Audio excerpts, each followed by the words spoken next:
Bonjour à tous et bienvenue sur ma chaîne de Tribulation littéraire. Aujourd'hui mes petits loups, vous l'avez vu dans le titre et puis vous pouvez vous en douter aussi de par la date, je vais vous faire mon bilan de mes lectures du mois de juin.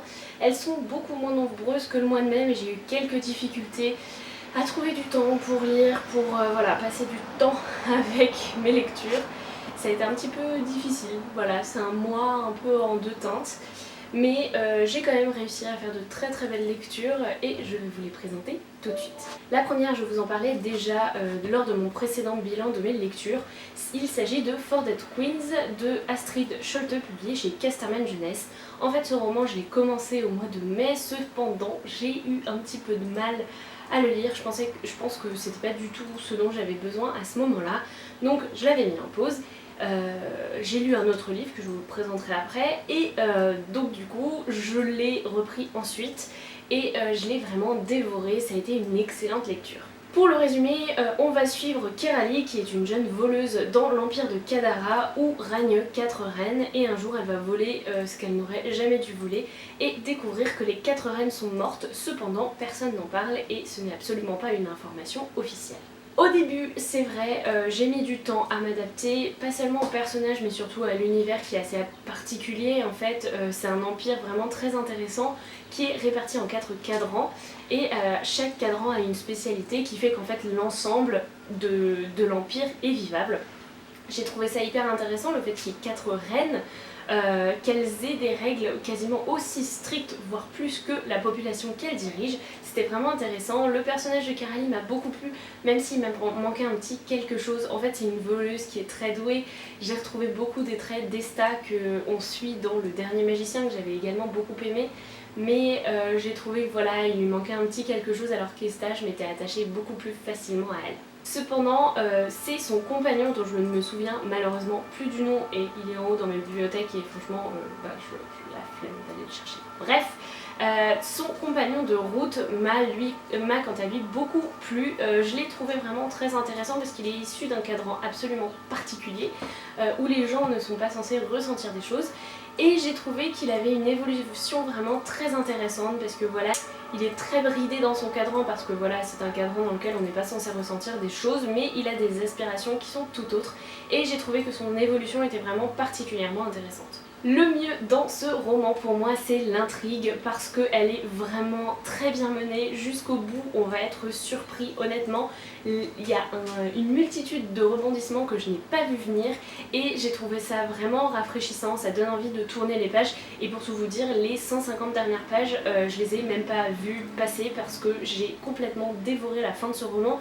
C'est hyper rare, moi voilà, si j'arrive à lire 100 pages dans juste une journée c'est énorme, mais là en une soirée 150 pages complètement dévorées parce que c'était hyper prenant, ça se lit hyper vite et franchement je voulais absolument savoir cette fin. C'est donc un bon dénouement pour For Dead Queens qui, même si ça n'a pas été un coup de cœur, il m'en manquait une petite étincelle, a été une très bonne lecture que je ne peux que vous recommander. Une autre lecture que je peux vous recommander, il s'agit de Ce qui nous lie de Samantha Bailey, publié chez Milady. C'est le roman qui m'a permis de combler ma petite panne de lecture entre le début et la fin de ma lecture de For Dead Queens.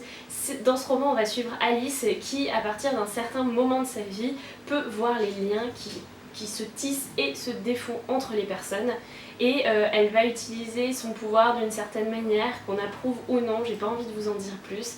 Honnêtement moi j'ai adoré ce roman, retrouver l'écriture de Samantha Bailey qui est un peu douce, même si elle parle pas forcément seulement de choses faciles, moi c'était vraiment ce qu'il me fallait, ça coulait tout seul, c'était vraiment doux, un petit bonbon acidulé, j'ai trouvé ça absolument génial. En plus le personnage d'Alice est un personnage auquel je me suis énormément attachée et aussi reconnue.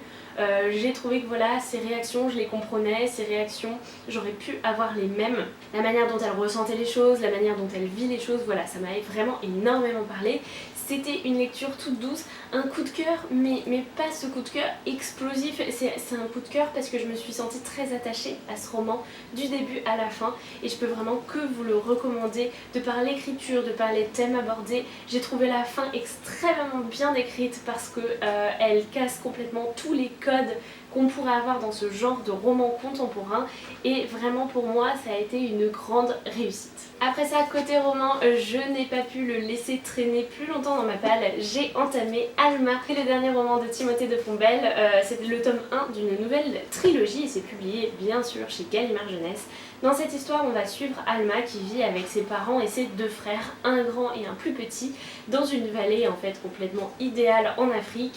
Et un jour, malheureusement, à force de donner envie à son frère de découvrir le monde qu'il y a au-delà, alors qu'elle n'en a aucune idée, c'est juste qu'elle lui a inventé des fables. Un jour, son petit frère va partir et donc Alma va partir à sa recherche.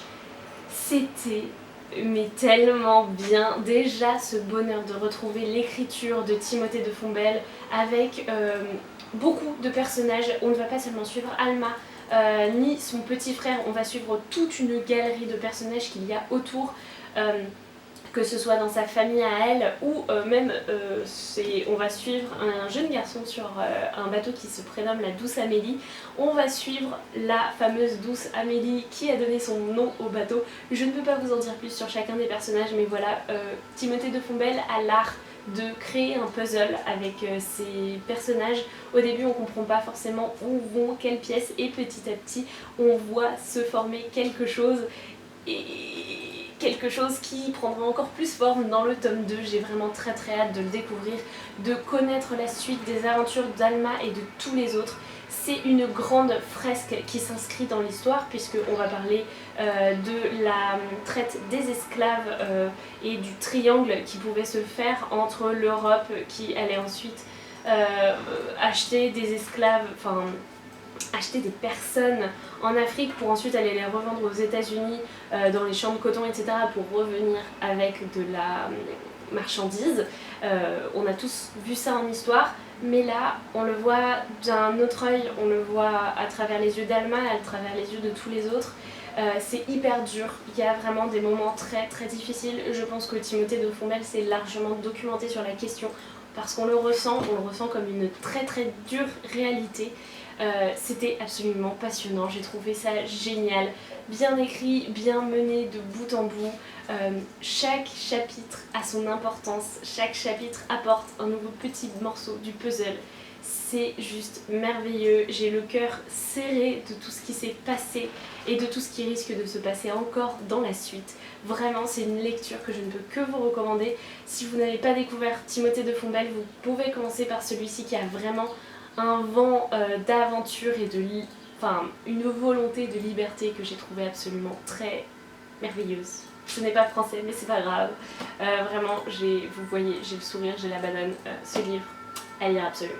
Et depuis, je ne l'ai pas encore terminé, peut-être que je le terminerai ce soir, mais du coup on sera en juillet. Mais je vous en parle très rapidement. J'ai commencé par la suite Je suis fille de rage de Jean-Laurent Del Socorro, publié chez ActuSF. C'est un roman que je lis dans le cadre du PLIB et pour l'instant il me plaît vraiment énormément. Il y a eu un moment où j'ai vraiment beaucoup avancé sur la fin du mois de juin. Parce que même si c'est une grosse bricasse, en fait ça se lit très vite et j'ai hâte de vous en reparler, que ce soit sur Instagram, en chronique sur le blog ou bien ici dans mon prochain update lecture. Ensuite on va passer à mes lectures graphiques et la toute première que j'ai faite au mois de juin, il s'agit de La Saveur du Printemps. Je ne me souviens plus du nom des auteurs mais c'est publié chez Jungle. Il s'agit d'un roman graphique absolument tout doux où on va parler amour, homme-homme, mais surtout pâtisserie et tendresse. Je vais pas m'étaler sur le sujet, vous allez voir la couverture que je vous mets je sais pas où. Elle est trop belle, elle est toute douce, l'intérieur c'est pareil, c'est plein de douceur, de petites piques. Bon, il n'y a pas de grand danger, il n'y a pas une aventure folle, mais moi j'ai trouvé ça tellement mignon, tellement touchant. C'était un doudou, c'est comme un plaid dans lequel vous vous mettez pour vous sentir bien. C'est vraiment ce genre de lecture, donc si ça va pas en ce moment chez vous, je le recommande à fond. Au mois de juin, j'ai continué ma lecture des aventures d'Enola Holmes, la petite sœur de Mycroft et Sherlock. Et j'ai continué avec les tomes 3, 4 et 5. Et ici, je n'ai plus que le tome 5. C'est écrit par Serena Blasco et c'est publié chez Jungle. J'aime toujours autant les graphismes que je trouve absolument canon. Je sais toujours pas qu'est-ce qu'elle utilise comme technique de dessin, mais moi je trouve ça très très beau. C'est complètement inattendu dans le paysage d'illustration de BD jeunesse à l'heure actuelle, mais moi ça me plaît vraiment énormément. Cette petite Enola, je la trouve hyper touchante, hyper chouette. Elle a un côté vraiment très attachant en fait, parce que elle est forte, mais en même temps elle a, voilà, elle a ses petites faiblesses aussi. Elle a envie, elle est curieuse, elle est vraiment trop chouette. Moi j'ai adoré. Je vous en dis pas plus parce que j'ai terminé la série il y a pas longtemps, mais au mois de juillet du coup, donc je vous en parlerai le mois prochain. J'ai aussi découvert Pucelle, donc je ne me souviens pas non plus de l'auteur, surtout que je l'ai plus sous la main, c'est une collègue de travail qui me l'a prêté.